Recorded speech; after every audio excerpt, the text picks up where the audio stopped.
Olá, pessoal, tudo bem com vocês? Eu me chamo Janiele Ramos, sou estudante de licenciatura em Ciência Biológica pelo IFCE.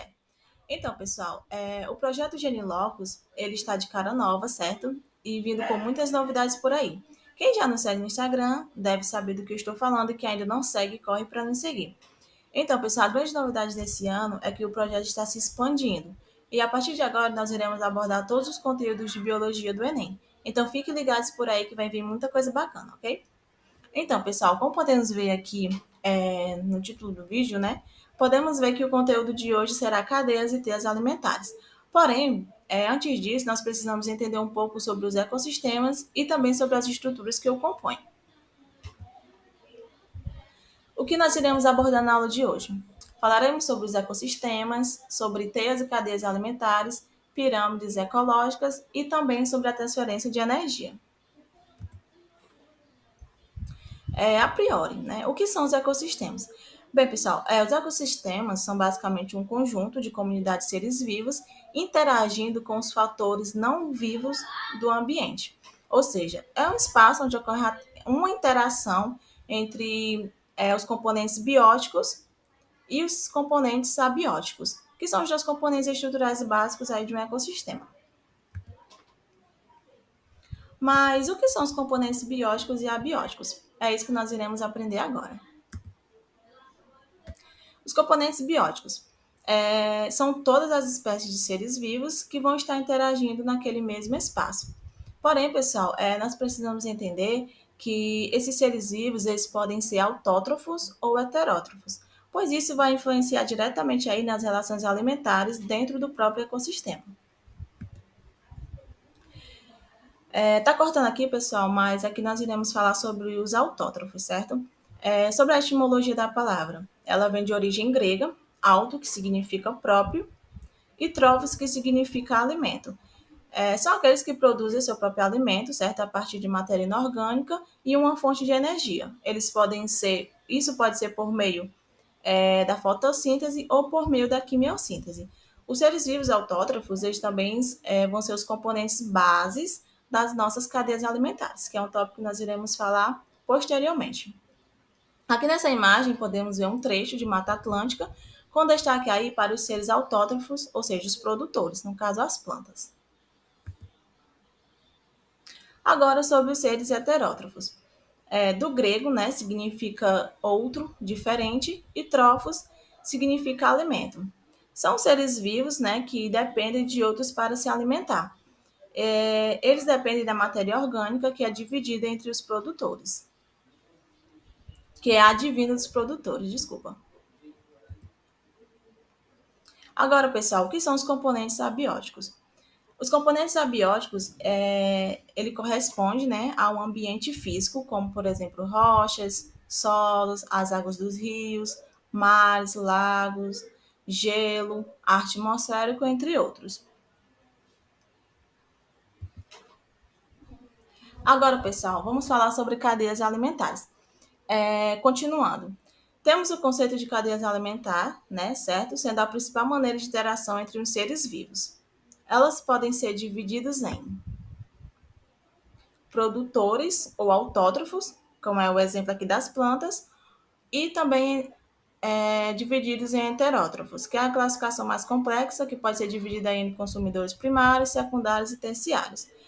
Bem, pessoal, essa classificação dos heterótrofos, como eu já falei, né, que é subdividida aí entre consumidores primários, secundários e terciários, basicamente, os consumidores primários, eles vão ser aquele que consome os produtores, ou seja, como os herbívoros, que é o exemplo mais básico que acredito que todo mundo conheça.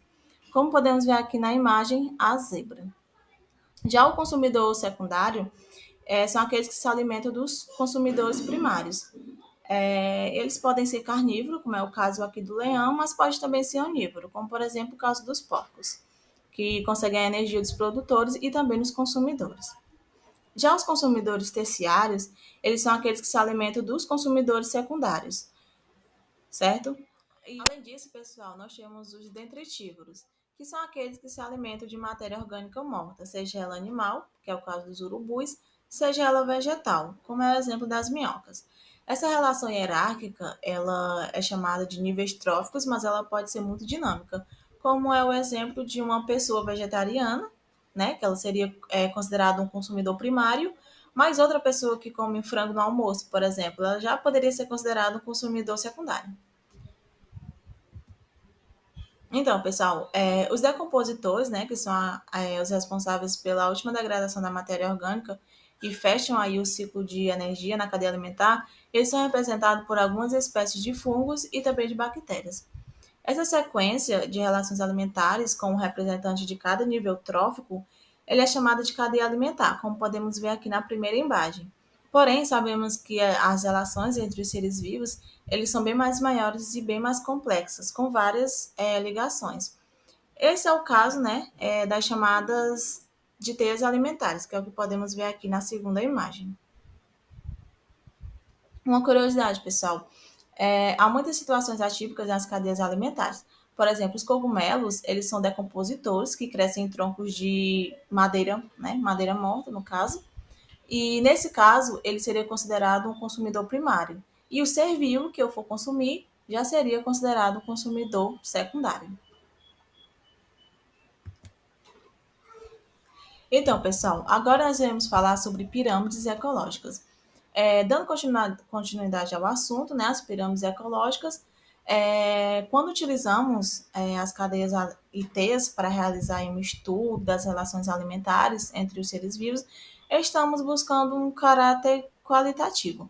Porém, quando desejamos saber como os diversos níveis tróficos eles são aí ocupados, devemos também nos valer de uma análise quantitativa. Para isso, é muito comum o uso de pirâmides ecológicas, que representa aí os níveis tróficos de um ecossistema através de retângulos sobrepostos, né? Onde os produtores eles são sempre colocados como base. Como a quantidade tanto de energia quanto de massa tende a diminuir de um nível trófico para o outro, podemos criar aí uma concepção gráfica, onde a base nela é sempre mais larga do que o ápice. Nesse caso, pessoal, existem três tipos de pirâmides ecológicas, que são as pirâmides de número, pirâmide de biomassa e pirâmide de energia. Nós iremos ver um pouco sobre cada uma delas agora. Bem, as pirâmides de números, desculpa, ela representa aí a quantidade de indivíduos em cada nível trófico ou a correspondente densidade populacional, que é basicamente o número de indivíduos por unidade de área. Em certos casos particulares, essa pirâmide ela pode ter uma forma atípica, sendo parcialmente ou totalmente invertida. As pirâmides de números, elas são muito informativas, né? Pois elas não são muito informativas, pois elas acabam não expressando a importância trófica de cada nível. Por exemplo, uma comunidade que tenha 200 pés de capim, 50 gafanhotos e 10 pássaros. Ela é muito diferente de outra que apresenta, por exemplo, 200 coqueiros, 50 papagaios e 10 gaviões, por exemplo. Isso se deve aí à enorme diferença quanto ao tamanho dos indivíduos. Para compensar essa distorção, são mais interessantes as pirâmides de biomassa, que é a que nós iremos falar agora. Então, pessoal, as pirâmides de biomassa. Elas representam aí a quantidade de matéria orgânica absoluta ou por área ou por volume, em unidades ecológicas, como, por exemplo, os ecossistemas, os níveis tróficos e as populações ou mesmo os indivíduos. Como diferentes espécies apresentam diferentes teores de água no corpo, é comum que a biomassa se expressa, né, em termos de massa seca, que representa aí a quantidade apenas da matéria orgânica. Como no caso da densidade populacional, a biomassa é representada pela massa por unidade de área e ela permite a comparação, por exemplo, dos sistemas de tamanhos diferentes. Assim como as pirâmides de números, as de biomassa elas também podem apresentar alguma inversão.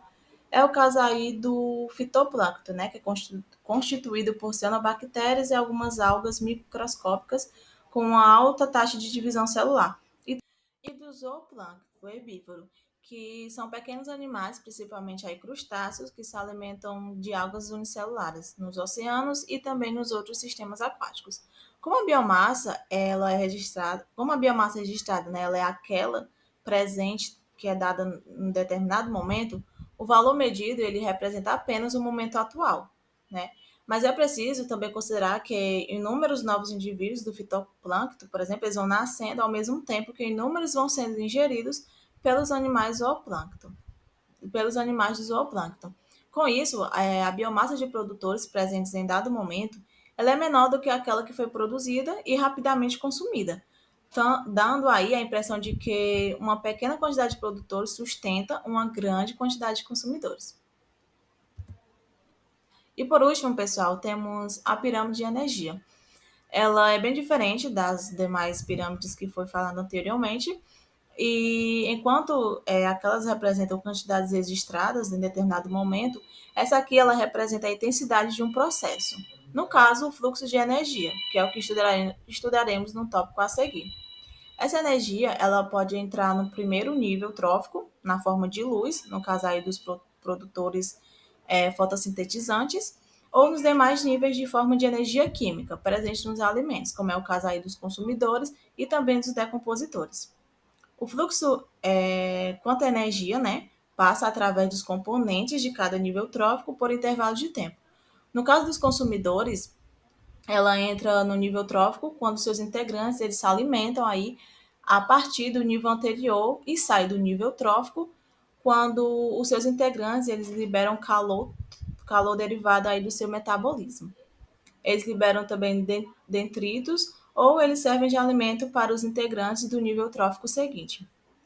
Como parte da energia assimilada, né, por um nível trófico, ele depende, né, ele, no caso ele se perde para o meio na forma de calor ou é incorporado aos detritos, o fluxo através aí do determinado nível trófico, ele nunca pode ser maior do que o do nível anterior. Assim, as pirâmides de energia elas nunca podem ser invertidas. Agora, pessoal, para finalizar, vamos falar sobre transferência de energia. Bem, o Sol, né, ele é o principal responsável pela existência de vida na Terra, como eu acredito que muita gente já saiba disso, pelos seguintes fatores, né? Pelas radiações solares, que aquecem o Sol, as massas de ar e também as águas,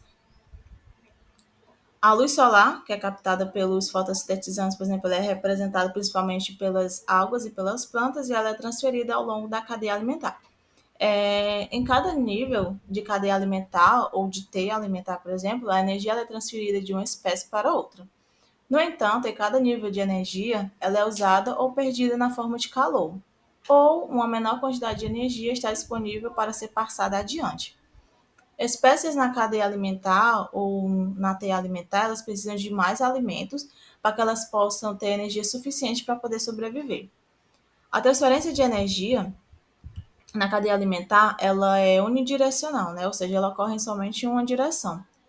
E ela ou seja, do início, né? Ela acaba sendo captada, né? De início com captação da energia luminosa pelos produtores e termina aí com a ação dos decompositores, passando pelos diversos tipos de consumidores. Quando os consumidores eles se alimentam dos produtores, parte dessa energia ela segue aí para os próximos organismos, que ao servirem de alimento para os próximos seres vivos também lhe irão passar parte dessa energia. Esta, portanto, né, ela flui em um sentido unidirecional, passando de um nível inferior para um superior. A cada nível, no entanto, há uma perda, né, de parte da energia. As plantas, por exemplo, elas transformam a energia solar em química, porém utilizam parte dessa energia inicial para o processo da respiração. Portanto, apenas, né, parte dela estará disponível aí para o nível seguinte, sendo esse um dos motivos pelos quais as cadeias alimentares elas não se alongam por muito tempo. Então, pessoal, na revisão da aula de hoje, nós falamos sobre definição de ecossistemas, né? Falando aí sobre os componentes bióticos e abióticos, falamos sobre os seres autótrofos e heterótrofos, abordamos também cadeia alimentar, também os tipos de pirâmides ecológicas e, por último, a transferência de energia. Então, pessoal, essa é a referência, tá bom, da nossa videoaula. E até a próxima aula.